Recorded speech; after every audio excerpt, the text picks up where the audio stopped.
పండించే ప్రతి మెతుకు మీద తినేవాడి పేరు రాసి ఉంటుందండి. అదే నిజమైతే బుల్లెట్ మీద కూడా ఖచ్చితంగా చావుబోయేడి పేరు రాసే ఉంటుంది.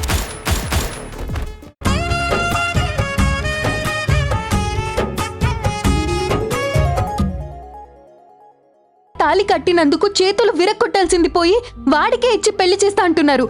ఇదే న్యాయం నాన్న?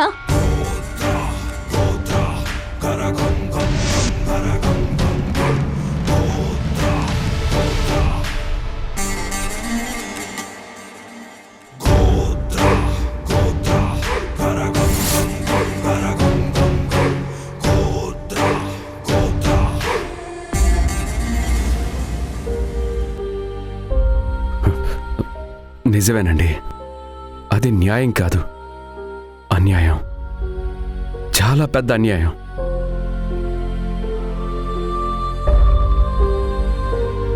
సుబ్రహ్మణ్యం గారు, నేను చేసింది మామూలు తప్పు కాదండి, మహాపాపం.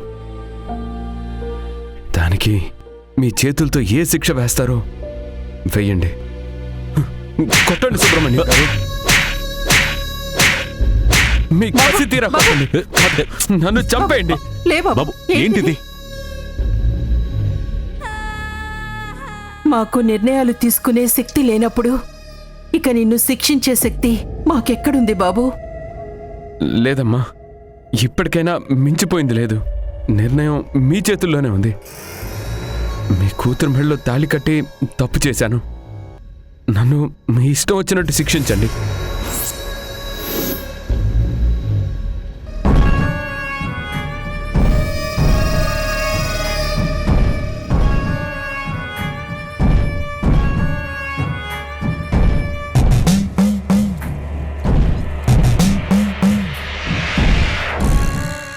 భవాని, నువ్వైనా నన్ను కసి తీరా కొట్టు. నీ అనుమతి లేకుండా నీ మెడలో తాళి కట్టాను. ఆ సమయంలో నిన్ను కాపాడుతున్నానని అనుకున్నానే తప్ప నీ జీవితం నాశనం చేస్తున్నానని అనుకోలేదు. నన్ను క్షమించొద్దు భవాని, నన్ను శిక్షించు.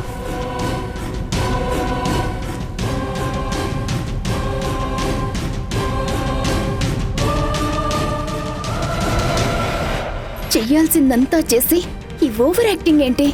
ఎందుకు ఇక్కడికొచ్చి ఎంత నాటకం ఆడుతున్నాడు? ఎందుకు బాబు ఇప్పుడు ఇదంతా? మేము ఏం చెయ్యలేం.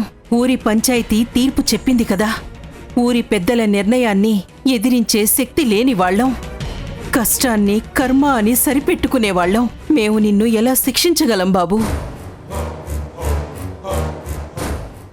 అమ్మా, మీ మాటలను బట్టి మీ మనసులో మాట ఏమిటో నాకు అర్థమైంది. మా వాడితో పెళ్లి జరిగితే వాడు ఎలా చూసుకుంటాడు అనే కదా మీరు బాధపడుతున్నారు. ఆ భయం మీకు అవసరం లేదమ్మా. నా మేనలుడు అని చెప్పడం కాదు, కానీ వాడు చాలా మంచి మనసు ఉన్నవాడమ్మా. తల్లిదండ్రులు బాధపడుతున్నారని దుబాయ్లో అన్నీ వదిలేసుకుని మరీ ఇక్కడికి వచ్చాడు. అలాంటి వాడు మీ అమ్మాయిని బాగా చూసుకోలేడా?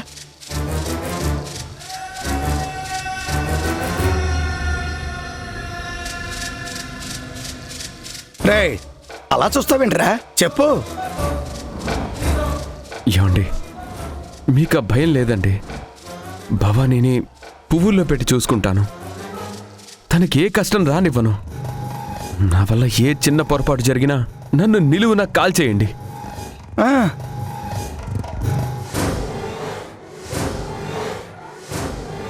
అసలేంటి నీ ఉద్దేశం? అంటే ఇప్పుడు నువ్వు మా భవానీని పెళ్లి చేసుకుందామనేనా? అయినా నీతోటి తనకి పెళ్ళేంటి? అతనితోనే పెళ్లి జరుగుతుంది.